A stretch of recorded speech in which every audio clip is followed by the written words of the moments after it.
বন্ধুরা বলেন তো রান্নার ভিতরে কোন জিনিসটা আমাদের মুখে দিলে ফেটে চলে যায়? কেউ কি বলতে পারবেন? হ্যাঁ, অবশ্যই বলতে পারবো। আসসালামু আলাইকুম। এই স্পেশাল কচুরলতিটা হচ্ছে আমাদের ফেভারিট একটি খাবার। তো এখানে আমি কচুরলতিটা কুটে নিয়েছি, সব আঁশ ছাড়িয়ে নিচ্ছি। এখন পরিষ্কার করতে চলে আসছি। তো পরিষ্কার করা শেষ। এখানে চুলায় পাতিল বসিয়ে দিয়েছি। এখন পরিমাণ মতো তেল দিয়ে দিচ্ছি। আমি কিন্তু আজকে চিংড়ি মাছ দিয়ে কচুরলতি রান্না করব। তো এখানে আমি পেঁয়াজ, রসুন এবং মরিচ কুচিগুলো রেডি করে নিয়েছি। এখন ভেজে নিব। সব সময় আমার কাছে মশলা কষিয়ে রান্না করতে অনেক ভালো লাগে। এখানে অনেকক্ষণ ভাজার পর এখন পরিমাণ মতো আমি লবণ দিয়ে দিচ্ছি। লবণটা দিয়ে আবারও ভালোভাবে আমি নেড়ে ছেড়ে নিচ্ছি।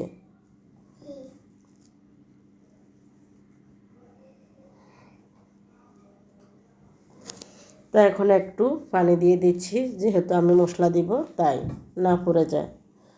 তো এখানে আমি পরিমাণ মতো হলুদ, মরিচ, মশলা তিনটাই অ্যাড করে নিচ্ছি।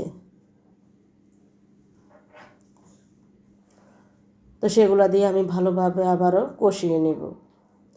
মশলা যত কষাবো রান্নার স্বাদটা ততই ভালো লাগবে। তো দেখেন আমার মশলা কষানো শেষ হয়ে গিয়েছে। এখানে আমি চিংড়ি মাছগুলো ঢেলে দিচ্ছি। আজকে আমি কিন্তু কচুরলতি রান্না করতেছি চিংড়ি মাছ দিয়ে। তো আমার মশলা দিয়ে চিংড়ি মাছ দিয়ে একটু মিক্স করার পর এখন কচুরলতিগুলো ঢেলে দিচ্ছি।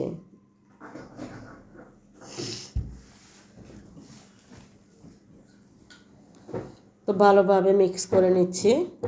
কচুরলতি আমি আজকে সিদ্ধ করি নাই, এইভাবে রান্না করতেছি।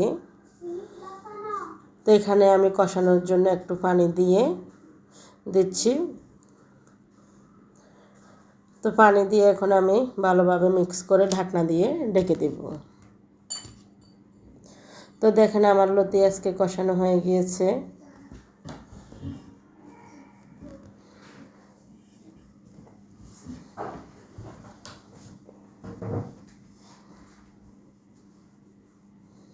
তো এখানে দিয়ে দিচ্ছি ফুটন্ত গরম পানি। যেহেতু কচুরলতি রান্না করতেছি না সিদ্ধ করে, একটু তো ভয় ভয় থাকবে, তাই ফুটন্ত গরম পানি দিয়ে রান্না করতেছি।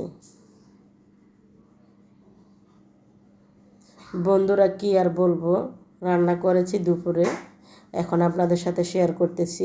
এত মজা হয়েছে কি আর বলবো, এত টেস্ট হয়েছে বলার বাহিরে। তো এখানে আমি টমেটো কষে দিয়ে ধনিয়া পাতা দিয়ে রেডি করে নিয়েছি। তো দেখুন দেখতে কালারটা খুব সুন্দর আসছে।